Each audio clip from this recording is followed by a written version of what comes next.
Every morning, most of us wake up to confront the outside world. Work, messages, pressures, and roles we must bear. But Carl Jung believed that the morning is not merely the start of a day, it is a rite of rebirth, the moment we step across the boundary between the old self and the self-becoming. When the first light touches the face, it is not only the rising sun, but the self, our wholeness, gently calling our name. Jung held that within every person exist two poles, consciousness and the unconscious, light and shadow, reason and soul. And living fully is not about choosing one side, but harmonizing both to stand firm amid chaos and hear the true voice from the depths of one's soul. If you've ever felt like you wake up to a new day but your mind remains asleep, if sometimes you hear a vague call from within, something urging you to live more truly, then perhaps you are at the threshold of an awakening that Jung called the journey back to oneself. In today's video, we will explore together 10 morning habits that can transform your life in a subtle, profound, and symbolic way, as if your soul is rewriting its own story. Stay until the end, for only when you fully traverse these 10 inner rituals will you understand that they are not merely habits, but gateways to your most authentic self, where awakening begins and the false ego gradually dissolves in the light of the self. Habit 1. Wake up with the question, who am I today? There are mornings when you open your eyes and feel everything empty, not because of lack of sleep, but because you no longer know who you are in your own life. You bear so many roles, employee, parent, lover, friend, that you forget where your true face lies beneath those masks. Jung called it the persona, the social mask we wear to survive. But he also warned, if we lose the boundary between the true self and the mask, we live like sleepwalkers in the waking world. The question, who am I today, seems simple, but it is a rite that awakens the soul. It pulls us out of the trance of habit, of the mechanical reflexes that modern life programs into us. When you pose that question in the first moment of the day, you are doing something very Jungian, shining the light of consciousness into the unconscious and asking what, today, within me wants to live. Imagine, you are a house with many rooms. There is the bright room where you succeed, where you are recognized. But there is also the dark room, holding the parts you hide, weakness, anger, longing, fear. Each morning, when you ask, who am I today? You walk through each room, listening to the voice of every part within you. And the strange thing is, no part of you is wrong. Jung once said, I am not what happened to me. I am what I choose to become. Each morning, you have the chance to choose again how to become, through honesty, with the inner self. When you ask, who am I today? You are not seeking a fixed identity. You are simply opening space for yourself to breathe. Modern psychology calls this flexible self-perception. A person is not an unchanging entity, but a flow of experiences and meanings. If you cling to a single image, I must be strong, I must be positive, you are shutting the door on your other parts. But when you ask, who am I today? You allow yourself to change, and in that change, you live truly. Try one morning. Don't rush for your phone. Sit up, take a long breath and ask, who am I today? Don't answer right away. Let your body, emotions, and soul speak. Perhaps you feel heavy. Then today is a day for slowing down. Perhaps you feel energy surging. Then today is a day for action.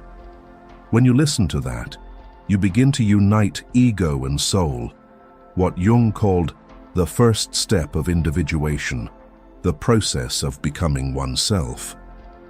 Life doesn't change when you try to become a better version, but when you understand more deeply the person living within you today. Each morning is a door. Beyond it is not just a new day, but a new you, waiting to be recognized. Habit 2. Record your dreams. When you begin each morning with the question, "Who am I today?" You have opened the first door into the inner world. But behind that door lies another world that always whispers, a world that speaks not in words, but in symbols, images and metaphors. That world is a dream. And the second habit in this Jungian morning journey is record your dreams, a journal from the unconscious. Carl Jung believed that dreams are not random. They are the language of the unconscious, the way the deepest part of us tries to communicate with consciousness. When you dream, the unconscious tells you a story through symbols, through metaphorical images, through fragments of emotions forgotten in the daylight. Dreams do not lie. They speak in a way that the rational mind cannot understand. And thus, recording dreams is the act of transcribing the language of the soul. Have you ever woken up remembering a strange dream, only for it to vanish like smoke minutes later? That is because the waking mind often dismisses what does not fit logic. But Jung called dreams a little door to the soul's room. Every dream, no matter how bizarre, holds a piece of you, an unnamed fear, a suppressed longing, or a shadow part seeking the light. Pause here for a few seconds, close your eyes, and try to recall. What was the last dream you still hold on to? Does its feeling linger somewhere in you? Try this. Each morning, before reaching for your phone or leaving the bed, hold on to the first sensation of last night's dream. Don't rush to interpret. Just write down the fragments of images, emotions, characters, and the seemingly small details that bear the trace of the unconscious. As you write, you practice listening to another language of your own self. Gradually, you will notice your dreams have themes, a tone, and a hidden wisdom that daytime consciousness cannot touch. Studies show that this improves self-awareness, reduces stress, and activates creative imagination. But from a Jungian view, what is more precious is, you are training the ability to dialogue with the unconscious rather than letting it lurk deep and control your life in the shadows. Jung once wrote, "Until you make the unconscious conscious, it will direct your life and you will call it fate." When you record your dreams, you do just that, pulling the unconscious into the light and turning fate into understanding. So each morning, while the world is still quiet, devote a few minutes to the fragments of the night before. Don't think of them as fanciful tales. See them as invisible letters your soul sends to you. Every word you write down is not just memory, but a dialogue between the human part and the divine part within you. Habit 3. Meditation. When you have learned to listen to the language of dreams, the next step is to create space for that deepest part to speak in stillness. That is where meditation enters. Meditation is not about trying to dispel every thought. Meditation is the soul's most courageous act, daring to sit amid the chaos of consciousness, daring to gaze straight into the waves, crashing in the mind without judgment. In that silence, you do not try to master the mind, but observe the very mind fleeing from silence. And that, according to Jung, is the moment when the self begins to emerge. Jung likened the human mind to a deep lake. Consciousness is only the surface reflecting the sky, while the unconscious is the profound depths below. If the surface is always rippling, you cannot see the bottom. Meditation is when you let the surface settle. No forcing, no doing anything, just simply allowing yourself to be present. When the water is still, the true image of the soul reflects clearly. Many think meditation is religion, a ritual for those who abandon the world. But in truth, meditation is the act of returning to oneself amid everyday life. A business person can meditate before a meeting. A mother can meditate while brewing morning tea. A student can meditate in the silent moment between messages and deadlines. Meditation needs no sacred space, only an honest moment. Try it in the morning. Sit down, close your eyes, and simply let the breath return to its natural rhythm. You don't need to breathe deeply. You don't need to imagine anything. Just observe. Breath in, breath out. At first, your mind will resist. It will think of work, messages, worries.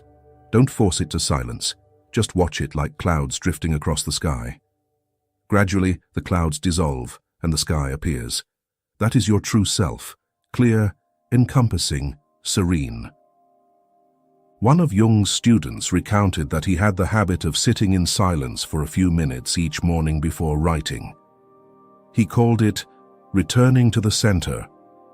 For as he said, without connecting to that center, every thought, action, or decision is merely a reaction of the ego.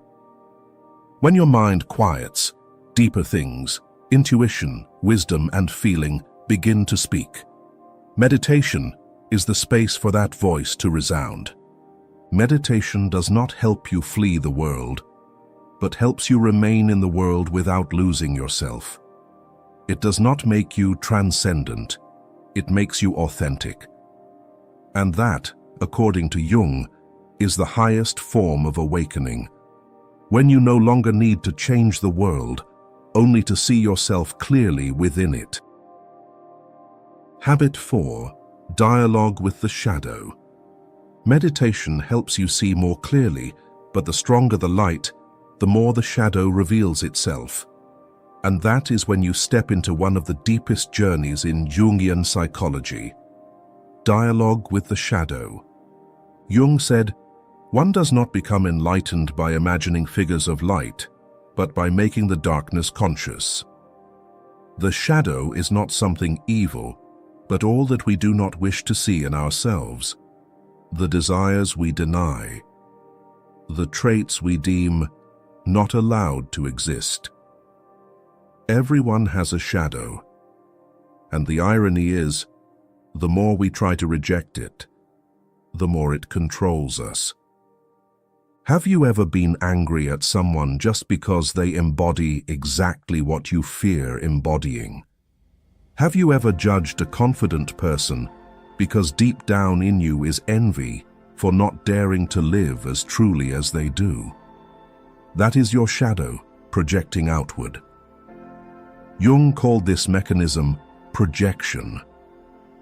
When we have not accepted our own dark parts, we see them in others, and thus we fight ourselves without knowing it.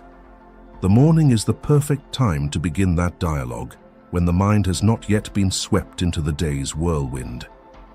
Sit down, breathe slowly, and write the question, "What in me is bothering me today?"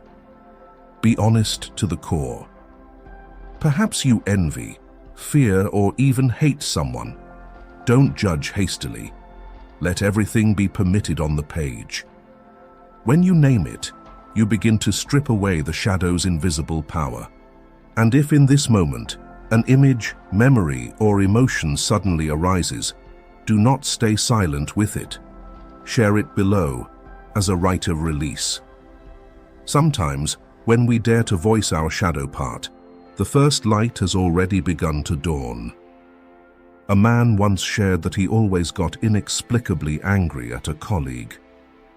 When he began writing and dialoguing with that hot-tempered part, he realized the anger was not directed outward, but inward, toward himself, the one taught that men must not be weak. He realized, anger is not the enemy, but the cry of the abandoned part within him. From that day, instead of suppressing, he learned to listen, and the irritability gradually turned into clarity and confidence. The shadow does not need to be destroyed. It needs to be illuminated and integrated. In Jungian psychology, this is a crucial step of individuation, the process of becoming a whole person. For if you live only by light, you live only half a life. The other half holds your most powerful creative energy. Learning to dialogue with the shadow is the most courageous act a human can perform. For it not only helps you understand yourself better, but also helps you see others more clearly, with compassion instead of judgment. And then, you are no longer controlled by the darkness. You become the one who carries light through it. Habit 5. Choose an archetype to live with for the day. After you have dared to look into the shadow, the Jungian morning journey opens another door: reconciliation with the primal patterns operating in your psyche. Humans are not merely isolated individuals, but resonances of countless archetypes, the ancient psychological symbols that Jung called the language of the collective unconscious. And the fifth habit is, choose an archetype to live with for the day. Jung believed that within each person lie hidden ancient figures: the mother, the warrior, the wise old man, the child, the seeker, the healer, the wanderer, the creator. They are not merely symbolic concepts, but streams of spiritual energy nurtured by humanity for thousands of years. When we touch an archetype, we connect with a very deep part of ourselves, the part that transcends the personal ego. Imagine each morning you choose an archetype to invite it to walk with you throughout the day. Not to play a role, but to experience the perspective of that energy within you.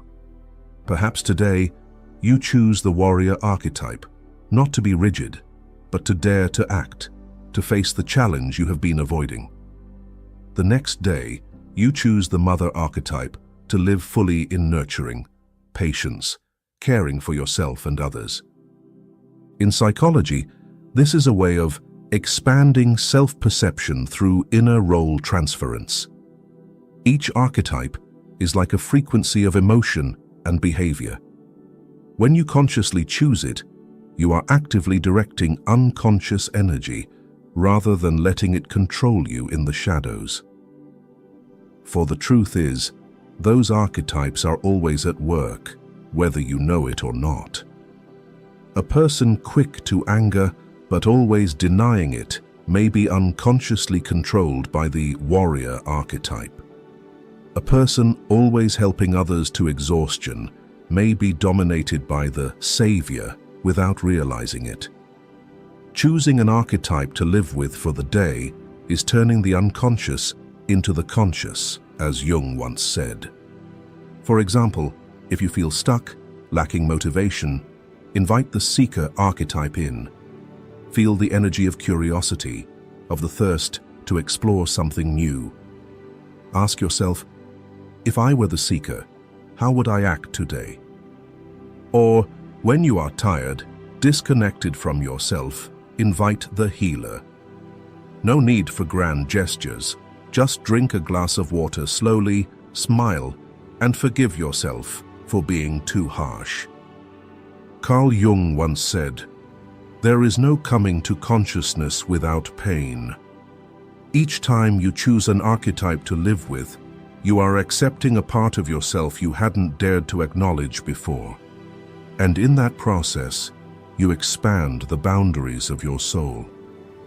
When you begin to live consciously with those archetypes, Each day is no longer just a chain of habits, but a rite of transformation, where you ceaselessly return and ceaselessly become.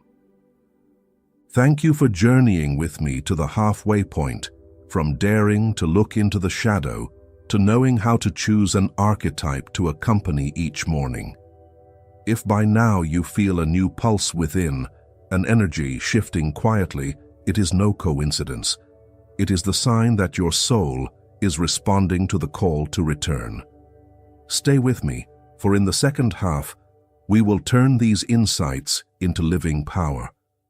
More subtle rituals, ways of writing to unlock, and declarations of true living that touch the core of the self. And if these moments have touched you, press like as an affirmation. I have heard the inner call. And subscribe so you don't miss any key on the individuation journey, for sometimes just one symbol, one timely question, can pivot an entire day, even an entire life. Habit 6. Establish a morning ritual. Here you have stepped into a deeper level of conscious living, where every small action carries a layer of symbolic meaning. And this is the moment to turn habits into rituals, to transform the monotonous repetition of the morning into a sacred moment. Jung believed that modern humans lose the sense of the sacred, not because the world has lost the sacred, but because we no longer know how to see the sacred in the ordinary. An ordinary morning, washing your face, brewing coffee, tying your shoelaces, seemingly nothing special. But if you pause, slow down, and be present in each gesture, you will realize those very actions are reshaping your mind. In psychology, repeated actions are called behaviors that stabilize the nervous system, establishing a sense of inner control and safety. When we do them consciously, they become healing rituals, bridges between consciousness and the unconscious. Imagine starting your day by lighting an incense stick, not out of superstition, but to remind yourself that I am present. Or brewing a cup of tea, unhurried, just watching the thin smoke dissolve into the air. In that moment, you are practicing what Jung called conscious participation in the flow of the unconscious, where each small action becomes a symbol connecting you to your inner world. A woman once shared that she always begins her morning by opening the window, letting the first light stream into the room. To others, it is just a small act, but to her, it is a commitment to herself. Today, I will allow light to enter me. Gradually, that ritual became a psychological anchor, helping her overcome depression. For rituals are not just repeated actions, they are the symbolic language of the soul. Jung once said that ritual is the invisible thread connecting modern humans to the primal depths of humanity. From ancient times, humans created rituals to connect with what transcends the ego, gods, nature, or their own souls. In the modern world, we don't need to build altars or chant sutras. We just need to redo the familiar with full presence, which is already a rite. Tying shoelaces with gratitude for legs that can walk. Washing your face as if cleansing old thoughts. Each action is a symbol, each morning an opportunity to renew the soul. Ask yourself, what in the morning makes me feel most connected to myself? It might be the sound of water, the scent of coffee, or the moment light falls on your hand. Choose one action and do it each morning as a greeting to your deepest part. Gradually, you will realize you are not just repeating a habit, you are weaving the thread between soul and life, between the inner world and the outer world. For no action is small if done with sacred awareness. When you turn the morning into a ritual, you are not just starting a new day, You are restarting yourself each time more deeply. Habit 7. Write. When you have learned to turn small actions into sacred rituals, you begin to realize that every movement of the mind can become a ritual if you look with the eyes of consciousness. And among the most powerful morning rituals to touch the depths of the unconscious, Jung called it the act of writing, free writing, uncontrolled, without judgment, without purpose. For it is precisely when you stop trying to write right that you begin to write true. Jung once used a method he called active imagination, a form of dialogue with the unconscious through images, words, or writing. When he felt confused or disconnected from himself, he sat down and let his hand move across the page. He did not seek answers, he let answers find him. From that process came his famous The Red Book. It was not a scientific work, but a soul's journey trying to speak in human language. Free writing each morning is not to produce something wonderful. It is a conversation between consciousness and the unconscious, between the part you know and the part you have never dared to touch. When you write without control, without editing, true thoughts begin to surface. Fears, desires, suppressed emotions, memories thought dormant. Many will feel uneasy facing those lines because they are not beautiful, not proper. But Jung once said, "The most terrifying thing is to accept oneself completely, and free writing is the first step of that acceptance." If possible, pause here, take a deep breath, and let the world around quiet for a few breaths. Close your eyes for a moment and try to imagine. If right now your hand touched the page, what would the unconscious first whisper? Don't try to find the answer. Just let that feeling gently unfold, as if your soul is beginning to write before the pen even touches the paper. In modern psychology, this act is called expressive writing. Studies show that writing out emotions can reduce stress, improve memory, and even support recovery after trauma. But Jung saw further. He viewed writing as a rite of encountering the soul, where the written word becomes the bridge between two worlds, consciousness and the unconscious. The morning is when the mind is still soft, not yet invaded by the outside world. Try sitting down, opening a blank page, and starting with a simple sentence. "I am feeling." Then let your hand write the rest. Don't think. Don't edit. Just let the natural flow pour through you. The first few lines may be clumsy, but then there will be a moment you feel a strange energy pass through you. And that is when the unconscious is allowed to speak. If you write steadily each morning, you will see patterns repeating in your writing. Words, images, and emotions that appear often are the traces of the soul sending signals. You don't need to analyze, just witness. Sometimes, seeing clearly is the act of healing itself. So, each morning, let the blank page become a mirror reflecting the unspoken part. For when you dare to write what has never been acknowledged, you are not just retelling a story. You are rebirthing yourself through words. Habit 8. Ask yourself, what am I avoiding today? At this point, you will see that in every line of writing, there are still gaps, things you evade, unwilling to touch, fears cleverly hidden behind reasonable words. And that is the sign to move to the 8th morning habit. Ask, what am I avoiding today? This is not a comfortable question, but it is one of the most liberating questions in the entire Jungian journey. Carl Jung once said that what we avoid is often what controls us most strongly. Each time we turn away from a fear, a hurt, or some uncomfortable emotion, we do not make it disappear. We just push it into the unconscious, where it quietly operates our lives in the shadows. Thus, asking this question each morning is the act of shining a light into the smallest dark corner of the day before it becomes a hidden storm in the heart. That question can start very simply. What am I avoiding today?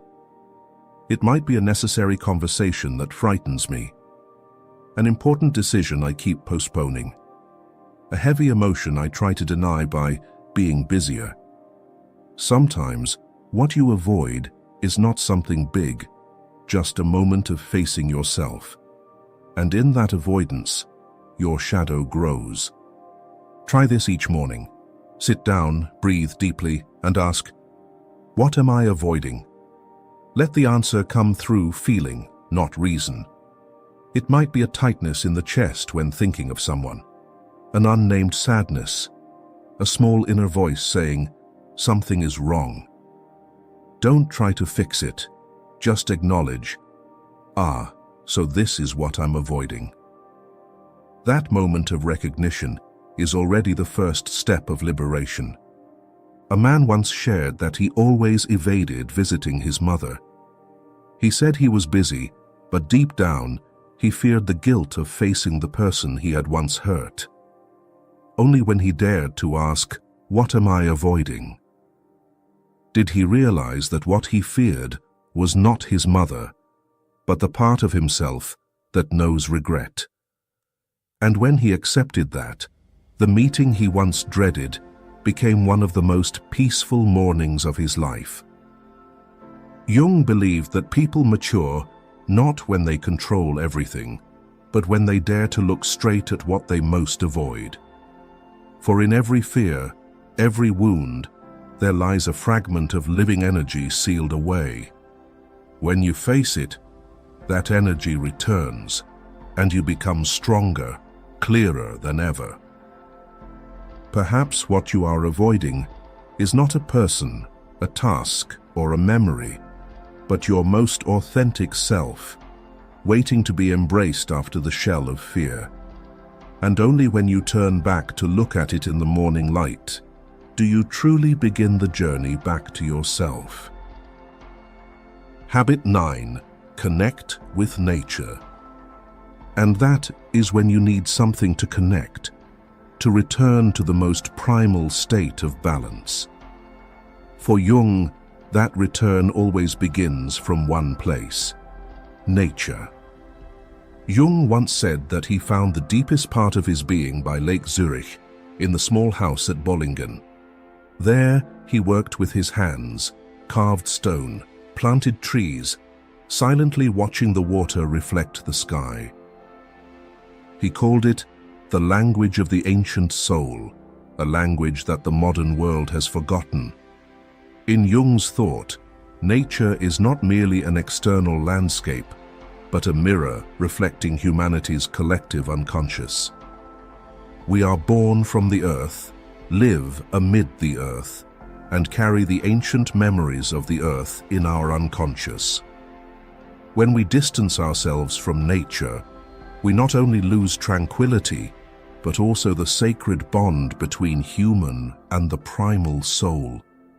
Each morning, simply stepping outside, watching light pierce through leaves, listening to the wind, or touching cold flowing water, all those things are awakening the wild part within us, the part that still remembers we belong to this universe.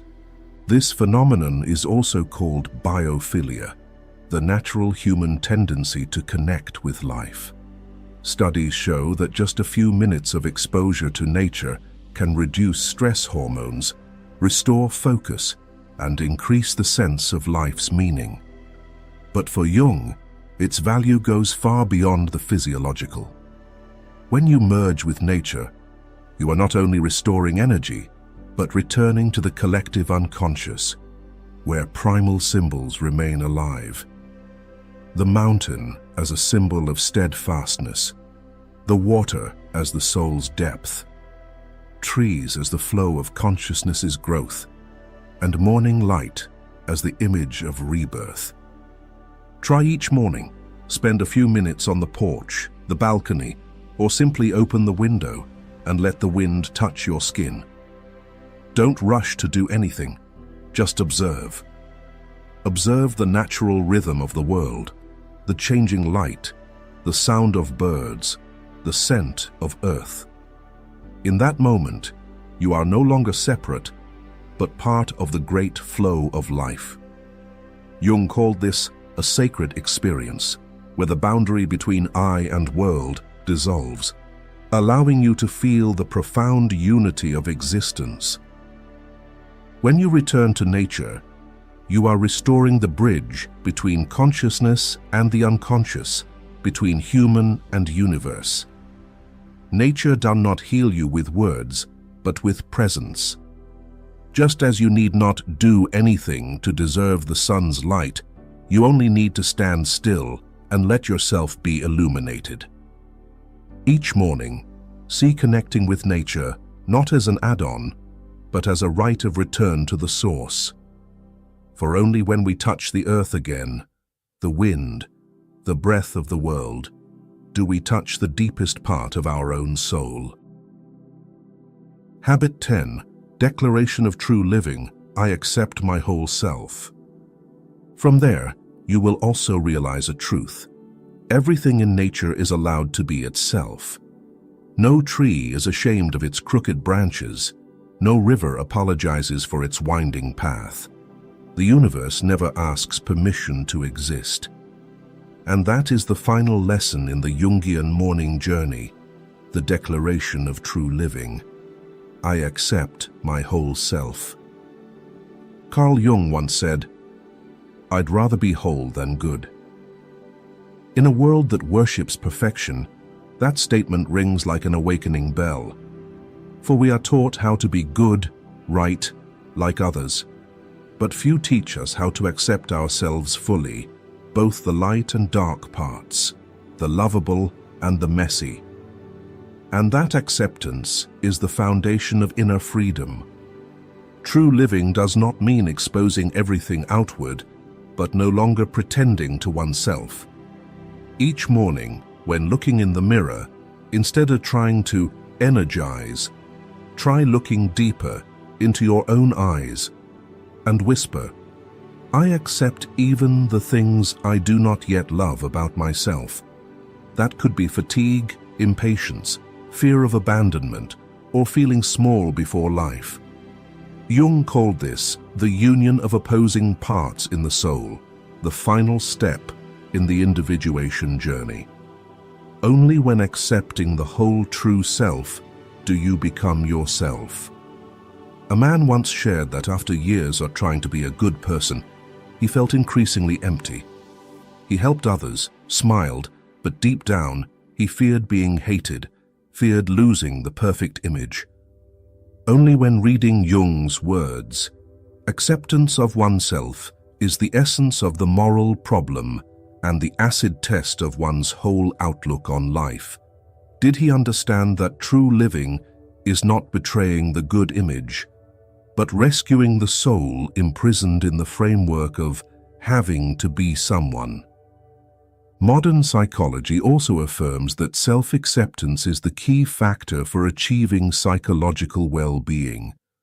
Not blind confidence, but knowing one is not perfect, yet still worthy of love. When you dare to look straight at the wound without denial, body and mind begin to self-heal. For true healing does not start with change, but with acceptance. Imagine, each morning you look in the mirror, and instead of seeking flaws, you simply say, I am here, whole as I am. No embellishment, no proof needed, just presence. That statement, if uttered with sincerity, can change the frequency of energy for the whole day. For you no longer have to flee yourself, and when no longer fleeing, you naturally shine. Jung believed that enlightenment is not becoming someone else, but returning to the person we already are. When you declare, "I accept my whole self," you complete the circle of the spiritual journey, from recognition, listening, dialogue, to reconciliation, and finally, unconditional love for oneself. In the morning, when the first light touches the world, let it touch you as a blessing. Take a deep breath and whisper, "Today, I do not need to become anyone else. I only need to be me, completely and full." For that is when you not only wake from sleep, but awaken from the illusion of the ego. When you have journeyed through this morning entirely, you will realize that true change does not come from an explosive moment, but from small anchors repeated with awareness. Each morning, you touch the inner self a little, then a little more. The grooves in the mind gradually re-engrave. Just be honest, steady, and fully present for yourself. See these 10 habits as a circle, not a ladder. You can enter at any point, then let the circle close itself. Set a morning anchor. A chair by the window, a cup of tea, a notebook. When sitting there, the body will understand. This is the place you return to. Each week, choose exactly 2 habits to do deeply. The next week, switch pairs. This rhythm keeps the mind from exhaustion while still evolving. Build for yourself a 3-minute morning closing ritual. Write one short sentence about what you realized today. Set a simple intention for the new day and name one thing you are grateful for. 3 small actions, but they seal the door of forgetting so that what just blossomed in stillness is not swept away by life's pace. There will be mornings you miss the beat, and that is normal. A missed beat today is just a reminder to return tomorrow. What matters is not the number of mornings you skip, but the number of times you return. If this journey makes you feel called by name, share it with someone seeking the path back to themselves. For sometimes, just one timely question can awaken an entire soul. Have you ever been around someone whose words sounded friendly, but something inside you quietly said, "Something's not right"? A faint discomfort, like a breeze brushing past, but just enough to make you wary. Maybe it was a smile that didn't feel real, eyes that seemed to drift away, a kind gesture that, instead of lifting you, left you feeling drained. Carl Jung, one of the greatest minds to explore the human psyche, called this the shadow, the part of ourselves we'd rather not acknowledge. It holds our negative emotions, old wounds that haven't healed, and the darker corners of our souls we keep hidden. But here's the thing, the shadow doesn't stay silent. It always finds a way out, often revealing itself in how we treat others. When someone has unresolved feelings toward you, jealousy, resentment, or a sense of inferiority, they might manage to cover it up. But the shadow can't fake it. The signs slip through. Small, subtle things, but enough to make you feel something's off. In this video, I'm going to share 10 subtle but telling signs that someone close to you may secretly be working against you, even if, on the surface, they seem perfectly kind. Pay close attention to sign number 10. It's the one most people overlook, yet it often reveals the truth more clearly than words ever could. Number 1. Contempt disguised as irony. Carl Jung once said, "Shame is a soul-eating emotion. Not all wounds come from yelling or intense arguments.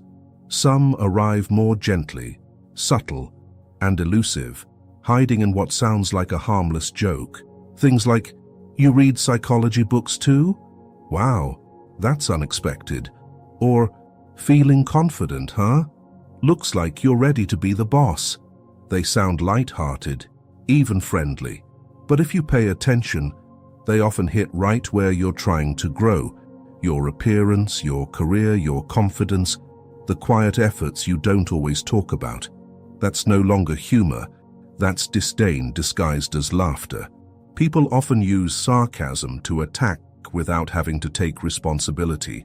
They throw a dart, then step back and say, "I was just joking." It becomes even more damaging when it comes from people close to you, longtime friends, close co-workers, family, and the ones who know your weak spots best. When they use that knowledge to make jokes, the pain goes deeper. And because the relationship feels too close to confront, you force a smile, let it go, and silently carry the weight. Carl Jung once wrote, "People will do anything, no matter how absurd, to avoid facing their soul." When someone is carrying insecurity, jealousy, or dissatisfaction, they don't dare admit. They project that darkness onto others. One of the easiest ways to do that while still appearing nice is through sarcasm, through jokes with intention. Picture this: a single mom, juggling work and parenting, finally makes it to a rare gathering. Her friend, always polished and put together, tilts her head, smiles and says, "No makeup today? Guess you're going for that effortless, I don't care look." Everyone laughs. You laugh too. But inside, something turns cold and hollow. You know that wasn't a joke. It was a message that you're falling behind, looking messy, and you're supposed to know it. The problem with sarcastic remarks is that they're not harsh enough to push back against, but just sharp enough to wear you down. The more you hear them, the more you begin to believe them. You start thinking, maybe you aren't good enough. You grow quieter. Stop sharing. Stop expressing joy or dreams, afraid they'll be turned into jokes. So what should you do? First, observe. Every joke leaves a trace. Take a step back and ask yourself, do these comments repeat? Do they always hit the same spot? And most importantly, how do I feel after hearing them?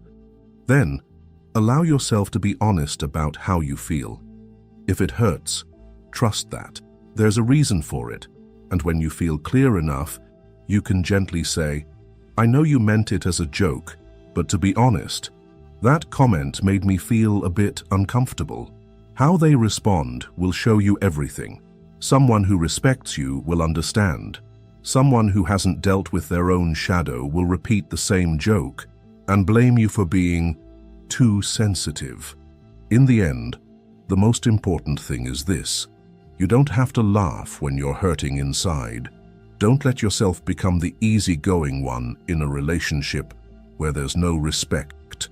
Because as Carl Jung said, the privilege of a lifetime is to become who you truly are.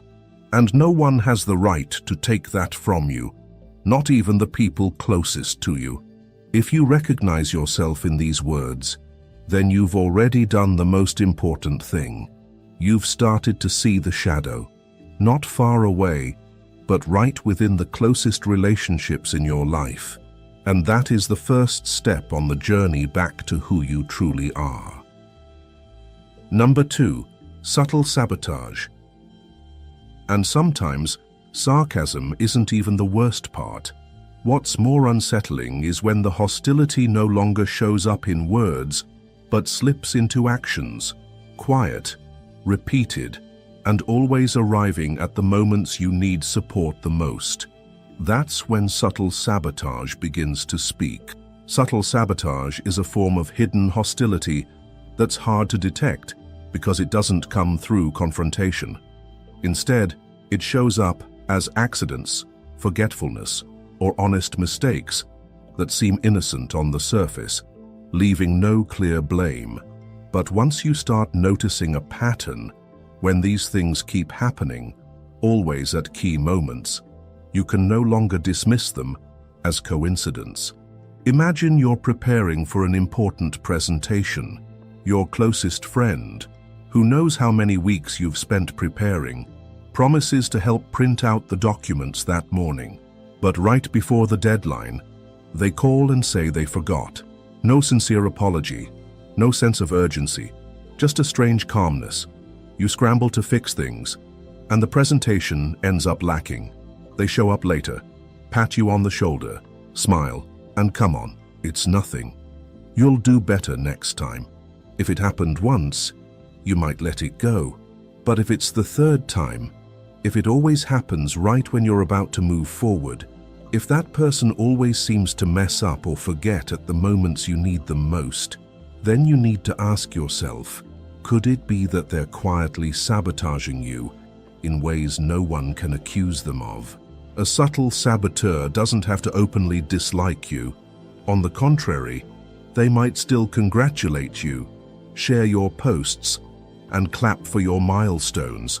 But deep down, there's a part of their shadow that hasn't been acknowledged, the part that feels threatened by your growth, that can't stand seeing you rise while they remain stuck. And that shadow finds ways to interfere, not through words, but through action, or more precisely, through mistakes that come dressed as accidents. Carl Jung called this the projection of the shadow. When an inner situation is not made conscious, it appears outside as fate. For someone carrying feelings of inferiority, your failure becomes a kind of emotional balance for their inner world. And sometimes, they'll create that failure without even realizing it. An old classmate once shared her story with me. She worked at the same company as her best friend from university. They started from the same place. But when she began getting promoted to team leader, that friend who had always been close suddenly started submitting work late on the projects she managed. When asked, the friend always had an excuse. I was busy. I forgot. I thought the deadline was next week. At first, she didn't want to doubt her. But after nearly a year, those delays had caused her to be seen as unreliable. She lost her chance to become a manager, and that same friend said nothing but was later the one chosen to take her place. Have you ever been in a situation like that? Has a friend ever forgotten to send a referral for you at just the moment you needed it most? Has a family member told you to wait a little longer when you were about to leap into something new? Has a coworker ever given you the wrong meeting time, making you show up late? These things aren't big enough to be crimes, but they're just enough to slow you down, push you back, or make you look bad. The solution isn't to confront or become suspicious of everyone. It's to observe. Look at the pattern, the timing, and the impact. Do these things repeat? Do they always happen when you're on the verge of progress? Do they make you feel smaller, make you stop sharing, or stop expecting support? If the answer is yes, then it's time to reset your expectations in that relationship. Don't expect support from someone who consistently accidentally slows you down. Don't put your important plans in the hands of someone who's let you down at the last minute before. Kindness does not equal reliability, and forgetting is not always innocent. Carl Jung once said, "The meeting of two personalities is like the contact of two chemical substances. If there is any reaction, both are transformed. But if that reaction keeps making you shrink, maybe it's time to end the experiment." Number 3. Silent competition. A truly close person will be happy when you're happy. They're not only by your side when you fall, but also the ones who applaud you when you stand back up and keep moving forward. But not every relationship is like that. Some people will never say it out loud, but each time you take a step forward in life, they feel like they're falling a step behind, and instead of acknowledging that feeling, they choose to compete. Not open, fair competition, but a quiet contest, full of subtle comparisons, lingering tension, and silent resistance. Silent competition rarely begins with a clear declaration. It starts with small reactions. You share your joy, they change the subject. You talk about something you've achieved. They mention something bigger they just happened to accomplish too. You excitedly share a new experience, and they quickly point out that they did it a long time ago. And just like that, every time you open your heart, you feel it being shut down. Carl Jung once said, "Everything that irritates us about others can lead us to an understanding of ourselves." People who constantly compete in silence are often in an internal struggle with their sense of inadequacy that they don't want to admit. When they see you shining, it doesn't just make them uncomfortable. It reminds them of the things they've never dared to chase or have failed to achieve. And rather than face that pain, they choose to fight back by linking every one of your accomplishments to something of their own. On a subconscious level, they're trying to balance the scale of self-worth within themselves. I once had a friend like that in the creative world. Every time I shared something I was proud of, a new idea or positive feedback from a client, she always had a story that was somehow better. But strangely, these stories had never come up before. Each one seemed like a coincidence, but always arrived at the exact moment I had just finished something that brought me joy. Over time, I stopped wanting to share. My joy got twisted. Achievements began to feel like a burden within the relationship. Have you ever been in that situation? Has someone ever made you feel like you had to hold back your happiness just to avoid triggering a silent competition? Have you ever felt the need to hide your success because you were afraid it would make the other person uncomfortable? So, what can you do about this kind of relationship? First, try pausing the habit of sharing meaningful things with them and observe. If they don't ask, don't notice, or don't care, maybe the bond wasn't what you thought it was. Then, acknowledge that not every close relationship is a safe space for you to shine. Some people stay in your life not to lift you, but to remind you to stay small. They don't want to see you rise, because that forces them to look at where they've stayed stuck. And finally, understand this. You are under no obligation to shrink yourself just so someone else can feel more comfortable. If someone can't be happy with your success, that's not your fault. Sometimes, you need to stop sharing to protect your peace. But in the long run, you need to be selective about who's walking with you and who's just standing next to you to keep score. Number 4. Superficial support. The longer you stay in a quietly competitive relationship, the more you begin to notice something else. Not everyone who claps for you truly wants to see you succeed. Some congratulations come at just the right time. Some words of support sound perfectly crafted, but behind them is a cold emptiness. That's when you begin to recognize another form of hostility, one quieter, but no less painful: false kindness. False kindness is when someone says the right things and does what they're supposed to do, but lacks the one thing that gives actions meaning: genuine feeling. It's the flat-toned congratulations, the half-hearted hug at your success party, the absence that appears just when their presence would have meant the most. And if you pay attention, this kindness always seems to arrive in just the right dose, in just the right role, at just the right moment, but never crosses the line into true care. Carl Jung once wrote, "The greatest tragedy of the family is the unlived lives of the parents." Though he was speaking of families, the spirit of that insight applies to all close relationships.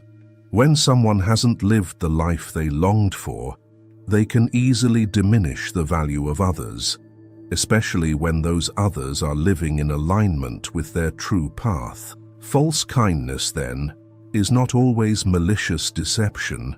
More often, it is a defense mechanism of someone hiding jealousy or disappointment they don't dare admit. I once witnessed a striking example of this. A woman opened a small coffee shop after years of working for others. Her best friend, who had always said she would support her to the end, showed up for the opening, took photos, and posted glowing compliments on social media, and then disappeared. Never came back, never shared another word, and whenever the cafe owner brought up her business, the friend would only say, flatly, "Must be exhausting." No criticism, no sarcasm, no wrongdoing, but the deliberate silence spoke volumes.